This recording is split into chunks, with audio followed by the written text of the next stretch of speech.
know that most of what you've seen, read, or heard about Billy the Kid is untrue? My name is Gail Cooper. I'm a medical doctor and forensic psychiatrist. My specialty is murder case consultation for the defense. For 20 years, I've used my expertise to uncover the real Billy the Kid.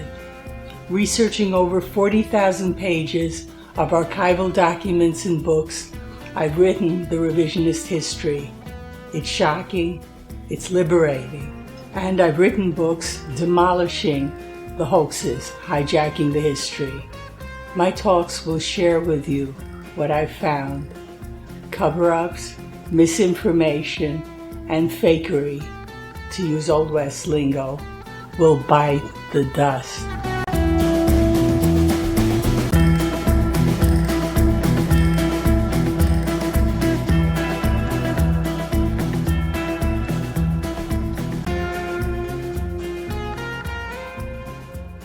This talk presents the Santa Fe Ring's Outlaw myth of Billy the Kid.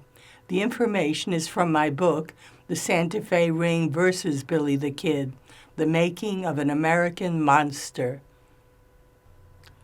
What most people think of as Billy the Kid history is actually the Santa Fe Ring's outlaw myth of Billy the Kid. It crystallized into one person the ring's customary ploy of outlawing opponents. It made Billy Bonney a dime novel desperado. It created the moniker Billy the Kid. It switched the Lincoln County War freedom fight into lawless troublemaking. And it hid the ring. The ring's first outlaw myths were in response to New Mexico Territory's anti-ring uprisings of the 1870s. In the 1872 legislature revolt, legislators passed acts to stop the ring's malicious prosecutions of opponents.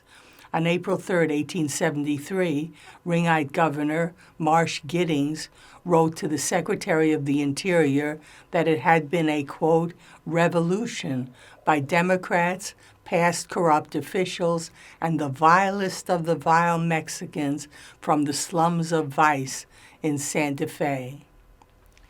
In 1873, the Colfax County War began when Maxwell land grant settlers resisted the ring's land grab. The ring called them outlaws and used troops for their suppression. By 1874, in Lincoln County, territorial ring boss Thomas Benton Catron tried to eliminate competitors of his developing mercantile and ranching monopolies. On January 10th, seeking troops, Ringite Judge Warren Bristol used the outlaw myth in a letter to Governor Giddings. He wrote, "There are public disorders in Lincoln County. Prompt and vigorous measures ought to be adopted to quell the disturbances and disarm the contending parties. I see no way whereby this can be done effectively except by a sufficient military force." In 1875, Governor Giddings died in office. He was replaced by Samuel Beach Axtell, who was bribed by the ring. In an 1878 deposition, Colfax County Attorney Frank Springer described Axtell's 1876 outlawing of the Colfax County War's anti-ring opponents after they tried to arrest ring murderers of their leader, Franklin Tolby. Springer stated, Axtell said there were bad men there and that he intended to have them punished or compelled to leave the county if it took all the troops in New Mexico. In 1877, Colfax County War firebrand Mary McPherson accused T.B. Catron to the federal attorney general as heading the ring, murdering Franklin Tolby, and conspiring with Governor Axtell to remove the courts to block prosecution of Tolby's murderers. Catron responded that she was a, quote, crazy person, and, quote, the courts were removed for the reason that lawlessness seemed to prevail in the county of Colfax at the time. In February of 1878, in Lincoln County, Boss Catron had his British competitor John Tunstall murdered. That started the anti-ring Lincoln County War.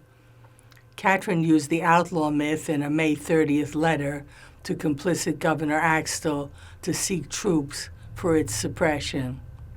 Lying that his murderous rustler henchmen were being attacked by the freedom-fighting regulators, he wrote, "There seems to be an utter disregard of all law in Lincoln County.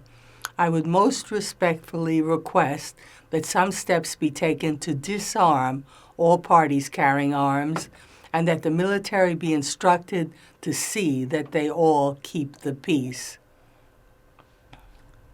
Then a complication arose. On June 18th, Congress passed the Posse Comitatus Act, barring military intervention in civilian disputes. That made the ring-beholden commander of Fort Stanton, N.A.M. Dudley, hesitate to intervene in the Lincoln County War's final six-day battle. So, ring-eyed Lincoln County Sheriff George Pepin used the outlaw myth. He wrote to Dudley, "Sir, if you could loan me a howitzer, I am sure that the parties for whom I have warrants would surrender. We are being attacked by a lawless mob." At the end of 1878, the outlaw myth was used in reports by attorney Frank Warner Angel investigating Tunstall's murder for Washington, D.C. His mission was covering up the murderers being U.S. public officials and covering up the Lincoln County War as being an anti-ring freedom fight. His October 4th, 1878 report was titled, "In the Matter of the Cause and Circumstances of the Death of John H. Tunstall, a British Subject." He used the outlaw myth by slyly focusing on the ring's hitmen, Jesse Evans and his gang, and he made up their motive as a grudge. Angel wrote, "Who shot Tunstall will never be known, but there is no doubt that William S. Morton, Jesse Evans, and Tom Hill were the only persons present and saw the shooting, and that two of these persons murdered him, for Tunstall was shot in two places, in the head and breast. Of these persons, Morton and Hill were afterwards killed, and the only survivor is Jesse Evans, a notorious outlaw. Of these persons, Evans and Hill had been arrested at the instigation of Tunstall. They were at enmity with Tunstall, and enmity with them meant murder." Another October 4th report by Angel was titled, "In the Matter of the Lincoln County Troubles." He used the outlaw myth to fake a conflict of local competing factions. He hid the Lincoln County War freedom fight. He shapeshifted Catron's rustling gangs used against the freedom fighters into random outlaws on both sides. Angel wrote, "The history of Lincoln County has been one of bloodshed from the day of its organization. L.G. Murphy and Company had the monopoly of all business. This has resulted in the formation of two parties, one led by Murphy and Company and the other by McSween, now dead." Note that Angel hid that Alexander McSween was murdered by the Ring in the final battle. Both have done many things contrary to the law. Bands of desperate characters who are ever found on the frontier have naturally gravitated to one or the other of these parties. Governor Axtell appoints Pepin, a leader of the Murphy and Company faction. As sheriff, he comes to Lincoln, accompanied by John Kinney and his notorious band of outlaws and murderers. McSween then collects around himself an equally distinguished body. A battle is fought. For 5 days it rages. Both parties desire revenge, and they are now collecting more desperate characters. These outlaws who prowl the county with the avowed purpose of murder should be hunted down, that the laws may be enforced and life and property protected. Ring-shielding President Rutherford B. Hayes' response was scapegoating Governor Axtell by replacing him on October 1st with Civil War General Lew Wallace. The Ring immediately presented Wallace with the outlaw myth. On October 4th, the myth was used to stop convening of the October 1878 Lincoln County Grand Jury because it would have indicted Ringites for murders and arson in that July's Lincoln County War battle.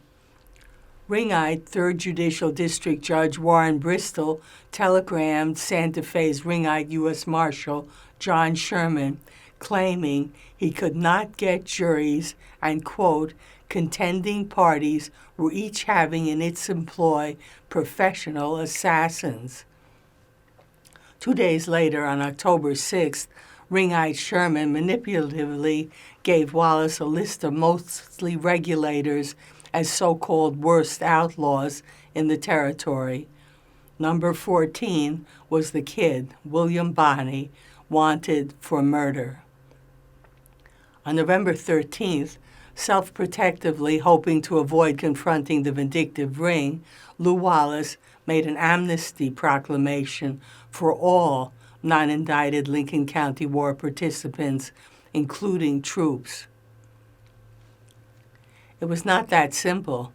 The final battle's commander, N.A.M. Dudley, knowing he was responsible for treasonous murders and arson, likely advised by Catron, responded that pardoning implied wrongdoing. So he, or Catron, published an open letter to Wallace in the December 14th Santa Fe Weekly New Mexican. It used the outlaw myth to fake Dudley's innocence, stating, "The proclamation grants a pardon to officers who have on repeated occasions risked their lives under fire at times to aid and protect the women and children of Lincoln County against the outrages of armed, organized bands of murderers, horse thieves, and convicted as well as unconvicted felons." But this Ring cover-up was threatened. Alexander McSween's widow hired attorney Houston Chapman to prosecute Dudley for the murder of her husband and arson of her home.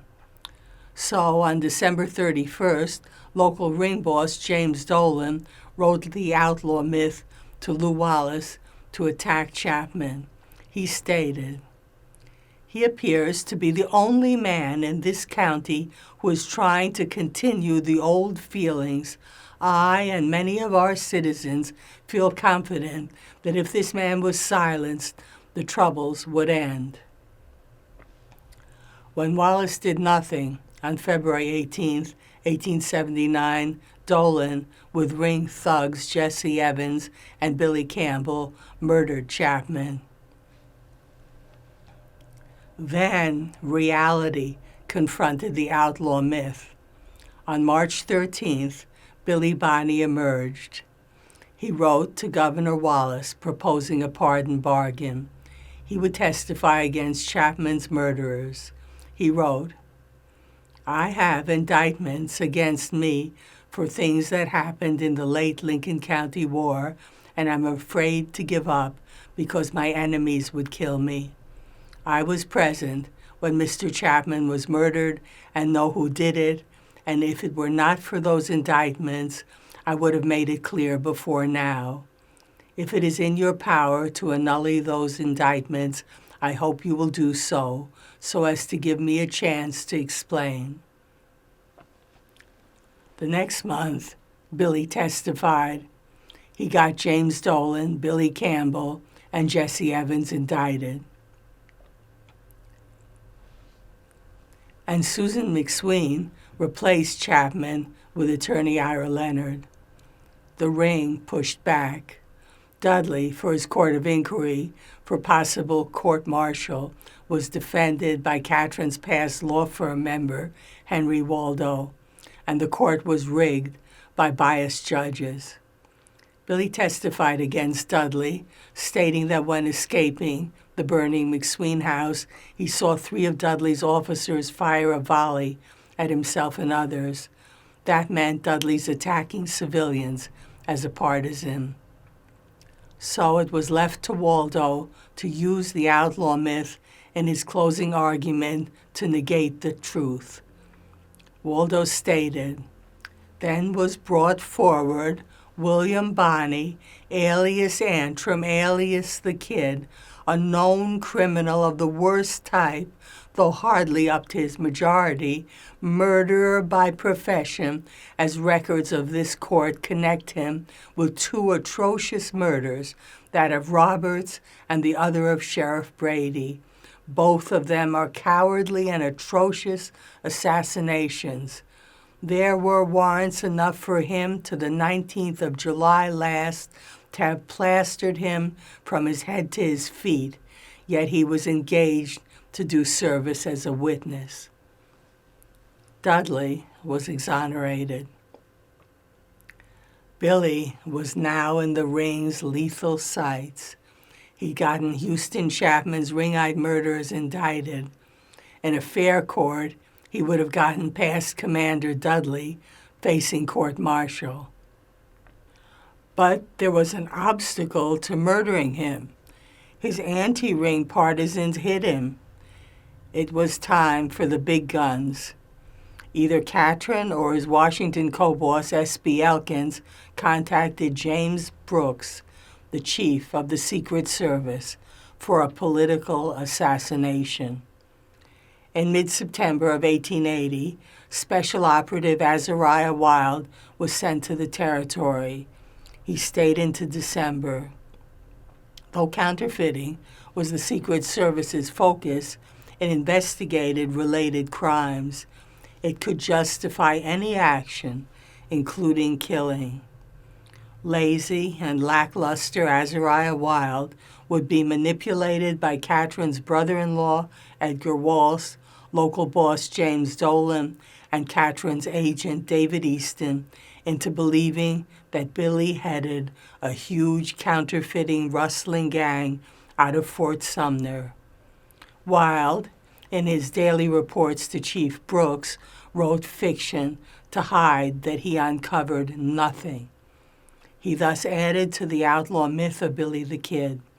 He also empowered Sheriff-elect Pat Garrett as a deputy U.S. Marshal to capture or kill Billy with Texan posses, since New Mexicans refused. In his report, written on October 6, 1880, Wild mentioned Billy for the first time. He wrote, "There is an outlaw in the mountains here who came here from Arizona after committing a murder there, named William Antrim, alias William Bonney, alias Billy Kid, with whom these cattle thieves meet, and by many it is believed that they receive the counterfeit money. I have found no evidence so far to support their suspicions." The use of the name William Antrim with murder implies Catherine's practice of using private detectives to dig dirt on adversaries. He likely discovered Billy's Arizona killing of Frank Windy Cahill as Henry Antrim. For his report, written on October 29th, Tricked Wild wrote, "I am now perfectly confident that there is a counterfeiting gang here, as I am of anything that I do not know absolutely certain and that I have not seen with my own eyes. The force of desperadoes now at Fort Sumner, the headquarters of the gang, numbers 26. They openly say that they number 62 in Lincoln County and defy the authorities." By his report, written on November 7th, Wild's imaginary gang had swelled to 29 in Fort Sumner, and one of its leaders was William Antrim, alias Billy Boney, spelled B-O-N-Y, alias Billy Kid. Then the Ring launched a parallel press campaign against Billy. On December 3, 1880, leaked Azariah Wild reports were used about the fictional Kid Gang. The article was titled, "Powerful Gang of Outlaws Harassing the Stockmen." It was by ring-eyed newspaper owner J.H. Kugler in his Las Vegas Gazette. It gave the outlaw myth of Billy the Kid. It also tried to get Billy lynched. Kugler wrote, "The gang includes 40 to 50 men, all hard characters, the offscouring of society, fugitives from justice, and desperados by profession. Among them are men with whose names and deeds the people of Las Vegas are perfectly familiar, such as Billy the Kid and others of equally unsavory reputation. The gang is under the leadership of Billy the Kid, a desperate cuss. They spend considerable time in enjoying themselves at the Portales. They run stock from the Panhandle country into the White Oaks, and from the Pecos country into the Panhandle. Are the people of San Miguel County to stand for this any longer? Shall we suffer this horde of outcasts and the scum of society who are outlawed by a multitude of crimes to continue their way to the very border of our county? We believe the citizens of San Miguel County to be order-loving people and call upon them to unite in forever wiping out this band to the east of us." Billy's response should have been to leave the territory.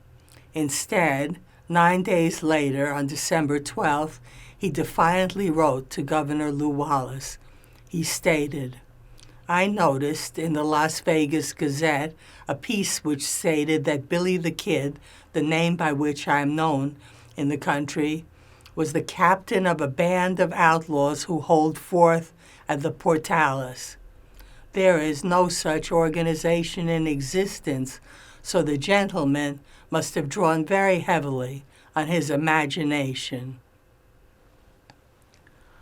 On December 22nd, Wallace, having already betrayed their pardon bargain for fear of antagonizing the Ring, ignored him. He spitefully placed a $500 reward notice for Billy the Kid in the lying Las Vegas Gazette. The same day, the New York Sun showed that it too had been sent the outlaw myth using leaked Secret Service reports. That resulted in tacking on counterfeiting and famous counterfeiter William Brockway. Its long headline was, "Outlaws of New Mexico, the exploits of a band headed by a New York youth, the mountain fastness of the Kid and his followers, war against a gang of cattle thieves and murderers, the frontier confederates of Brockway the counterfeiter." This launched Billy as a nationally famous fictitious outlaw named Billy the Kid. And the Lincoln County War was shapeshifted to a dime novel fight between stockmen and the local Indian agent, during which soldiers surrounding Billy the Kid in a burning house were murdered by him while escaping.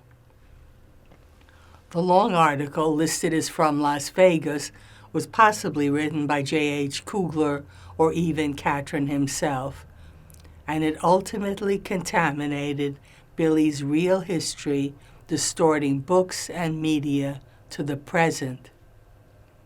As excerpted, it stated, 127 miles southeast of Las Vegas, New Mexico, is Fort Sumner. The property was condemned and sold to Pete Maxwell, a well-known ranchman of the section. Until recently, On almost any fair day, there might have been seen lounging about the store or engaged in target practice 4 men, all of them young, neatly dressed, and of good appearance. These men are the worst desperadoes in the West, and large parties of armed men are now scouring the country in pursuit of them. For a number of years, the people of eastern New Mexico and Panhandle, Texas, have been harassed by a gang who have run off stock, burned ranches, and committed acts of violence and murder.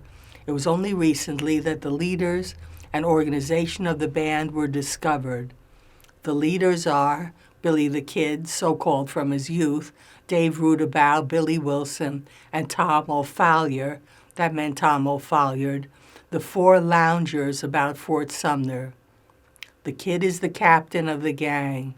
Their fastness is about 35 miles, nearly due east from Fort Sumner, on the edge of the Great Staked Plain. In that region, there is a small lake called Las Portales. This place the robbers selected on account of the opportunities it afforded them for stock thieving. No matter from what direction the storm came, it drove to the lake the herds of cattle which roam at large in the rich grazing country. When supplies from roving herds ran short, the desperadoes would make a raid on herds that were guarded, attacking ranches and killing or driving off the inmates.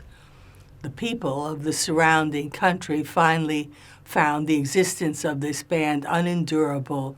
It was resolved to organize several bands who should cooperate in a campaign which should end only when the outlaws were driven out of the country or their capture, dead or alive, was effected. The Panhandle Transportation Company and Association of Stockmen of Western Texas banded together to organize an expedition against the outlaws. The White Oaks, a flourishing mining camp in New Mexico, organized a band of rangers. Still, another party of picked men, under the lead of Sheriff Pat Garrett of Lincoln County, who is considered one of the bravest and coolest men in the whole region, joined in the campaign. The 3 parties are now engaged in scouting the country and will not give up the chase till the country is rid of every one of the outlaws. Government officials are now interested in the campaign, for in addition to their other crimes, the outlaws have put in circulation a large quantity of the counterfeit money manufactured by William Brockway, the forger. William Bonney, alias the Kid, the leader of the band, is scarcely over 20 years old. He is handsome and dresses well. A beautiful bay mare that he has carefully trained is all that he seems to care for, unless he reserves some affection for his brace of 6-shooters and Winchester rifle, which have helped him out of many a tight place. He's considered a dead shot, and much of his time is spent in target practice. He was born in New York State, but his parents removed to Indiana when he was quite small, and thence to Arizona. There in the Tombstone district, the Kid killed his first man when he was only 17 years old and was obliged to leave the country. He came to New Mexico, where he has since lived. About 3 years ago, a difficulty arose in Lincoln County, New Mexico, between the stockman and the Indian agent on the reservation. The trouble arose in regard to some cattle that had been purchased for the Indians. Nearly every man in the county was under arms, and the troops were called out by Governor Wallace to quell the disturbance. The Kid was mixed up in the affair and had some narrow escapes. On one occasion, he was hotly pursued and was obliged to take refuge in a house in Lincoln, which was surrounded by 60 soldiers. To the demand to surrender, he only laughed and shot down a soldier just to show that he was game. The house was set on fire when the Kid, after loading up his Winchester rifle, leaped from the burning building and made a dash for liberty. All the while he was running, he kept firing from his Winchester, bringing down a number of his pursuers. Bullets whistled over his head, but he made his escape, and leaping on a horse was soon laughing at his pursuers. There is no telling how many men he has killed. He sets no value on human life and has never hesitated at murder when it would serve his purpose. Governor Wallace a few days ago offered a reward of $500 for his capture, and prominent citizens would make up a handsome purse in addition. The career of the band is about run, for they are hotly pursued, and the chances are that before long they will be killed or captured. It is not expected that the kid will be taken alive, as they will fight to the last. On December 22nd, Pat Garrett captured Billy at Stinking Springs. The next step was a hanging trial. Billy's venue had been changed to Doña Ana County's Mesilla by the Ring to avoid a Lincoln County jury aware of the real Lincoln County freedom fight. To prejudice jurymen, newspaper owner Simon Newman, in his April 2, 1881 Newman's Semi-Weekly, wrote an Outlaw Myth article titled "The Kid." It stated, "The Kid is a notoriously dangerous character. He has on several occasions before escaped justice where escape appeared even more improbable than now, and has made his brags that he only wants to get free in order to kill 3 men, one of them being Governor Wallace. Should he break jail now, there is no doubt that he would immediately proceed to execute his threat. We expect every day to hear of his escape and hope that legal technicalities may not be permitted to render escape more probable." In Mesilla, the Ring succeeded in getting Billy a hanging sentence, but he escaped jail on April 28, 1881. So Pat Garrett killed him in Fort Sumner that July 14th. That did not end the story as the Ring had hoped. They had accidentally created a media star. Press reported the killing. The July 23rd Las Cruces, Rio Grande Republican headlined, "Kid the Killer Killed. William Bonney alias Antrim alias Billy the Kid fatally meets Pat Garrett, the Lincoln County Sheriff." The Outlaw Myth was the history. It stated, "William Bonney alias the Kid is dead. No report could have caused more general feeling of gratification than this," and when it was further announced that the faithful and brave Pat Garrett, he who had been the mainstay of law and order in Lincoln County, has accomplished the crowning feat of his life by bringing down the fierce and implacable foe single-handed. By the next year, Pat Garrett, with ghostwriter Ashman Ash Upson, tried to cash in on the killing with an 1882 book, The Authentic Life of Billy the Kid, the noted desperado of the Southwest, whose deeds of daring and blood made his name a terror in New Mexico, Arizona, and northern Mexico. As is obvious from the title, it was the Outlaw Myth. It's Billy the Kid as a criminal boy leading a senselessly rampaging and murderous gang. It stated, the kid had a devil lurking in him. It was a good-humored, jovial imp, or a cruel and bloodthirsty fiend, as circumstances prompted. Circumstances favored the worser angel, and the kid fell. And, as will be seen in later talks, from 1881 to 1902, hypocritical Lew Wallace added to the outlaw myth in writings of his own to cover up his betrayal of his pardon bargain with Billy. The Ring had its own historian named Ralph Emerson Twitchell. He was an attorney and Boss Catron's political ally. In 1911, he published his 5-volume Leading Facts in New Mexico history. His Lincoln County War was pure Billy the Kid outlaw myth, and it hid the ring. Twitchell wrote, "In Lincoln County, a feud was begun which, in the annals of New Mexico, is known as the Lincoln County War. The cause of this trouble and era of crime can be traced to the rivalry existing between prominent cattlemen at the time living in Lincoln and the Pecos Valley, respectively.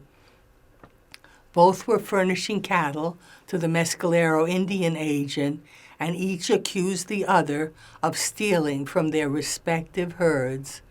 This was the basis for the war." Others believe that the turbulence that terrorized the entire community was the result of the outlawry established by such desperados as Billy the Kid. The beginning of the so-called Lincoln County War occurred when John H. Tunstall, misspelled throughout, was killed by a sheriff's posse seeking to levy an attachment upon property belonging to Tunstall. The latter had a friend and employee, William H. Bonney, later famous as Billy the Kid. After the killing of Tunstall, his sympathizers organized themselves into a party known as the McSwain, misspelled throughout, faction, and a sort of guerrilla warfare continued for the following 18 months until finally broken up by the civil authorities with the aid of the military. In 1926, journalist Walter Noble Burns wrote the book The Saga of Billy the Kid. He embellished Pat Garrett's book's fakery. He wrote, "Billy the Kid placed no value on human life. He put a bullet through a man's heart as coolly as he perforated a tin can set upon a fence post." After him came the great change. Law and order came in on the flash and smoke of the six-shooter that with one bullet put an end to the outlaw and to outlawry. Then came the scholarly historians of the second half of the 20th century. They did no better. They merely plastered their discoveries onto the original outlaw myth of Billy the Kid. Why? Possibly they didn't want to go head-to-head with the still existing Santa Fe ring. Philip J. Rash wrote articles from 1949 to 1970. They were compiled in a 1997 book titled Gunsmoke in Lincoln County. To Rash, Billy was a, quote, psychopathic young rustler, and the Lincoln County War was a triumph of law.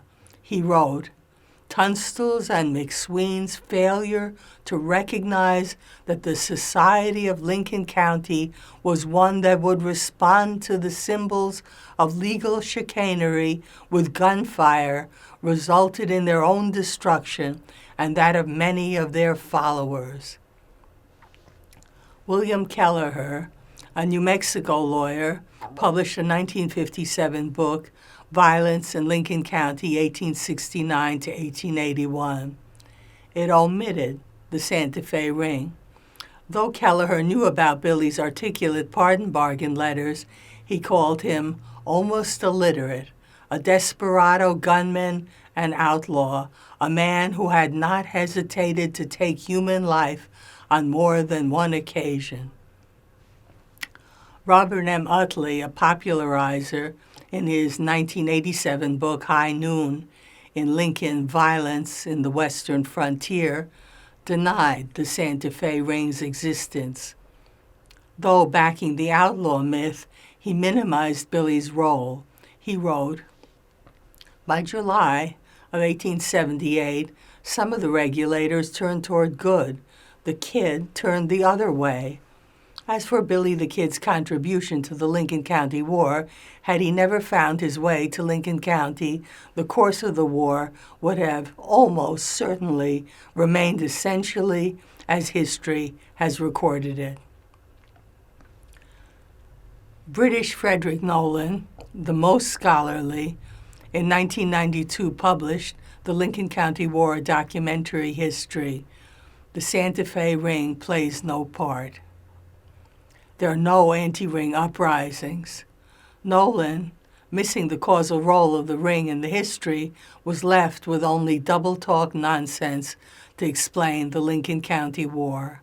He wrote, "Fueled by greed, propelled by religious and racial prejudice, by liquor, by firearms, and by some powerful American misbeliefs, the Lincoln County War was based on a whole catalog of self-deceptions. Each side believed it was us against them. The Lincoln County War was a false premise pursued to an illogical conclusion." In Nolan's Outlaw myth, Billy the Kid is a, quote, callow youngster, a bit player, accidentally celebrated. Nolan wrote, "Indeed, those who savor the ironies of history may find a certain sweet justice in the fact that today, of all the powerful, rich, and famous men of his era, it is the kid who is remembered best, and that for things he never did." Thus, for Nolan, Billy's pardon bargain letters, which risked his life to testify against Houston Chapman's ring-eyed murderers, became merely, quote, the beginning of a correspondence unique in the annals of outlawry. Nolan used the Garrett Upson Outlaw Myths book as authority. He wrote, "Upson's catalog of the kid's thievery is likely to be accurate as any other. It paints a believable picture of his activities and confirms why he and his compadres were soon to be considered as big a menace as the original gang whose name they now bore, the Rustlers. But the times at last were changing, and a cold new wind of law and order was beginning to blow." Joel Jacobson, a New Mexico politician lawyer, published a 1994 book titled Such Men as Billy the Kid, The Lincoln County War Reconsidered.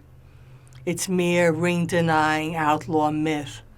The title was even lifted from Susan McSween's court testimony recounting that ring-eyed Commander Dudley snidely refused her aid in the Lincoln County War battle because she had, quote, such men as Billy the Kid in her house. For Jacobson, Billy was a villainous murderer remembered only because he had a catchy nickname. Jacobson said it was, quote, a killer called Kid with a child's diminutive name. It's finally time for the real history. It's time to abandon mythology, shielding Santa Fe ring victors. It's time to condemn ring crimes, time to honor the anti-ring freedom fighters, and time to credit the spectacular individual who made it all worth remembering, Billy Bonney.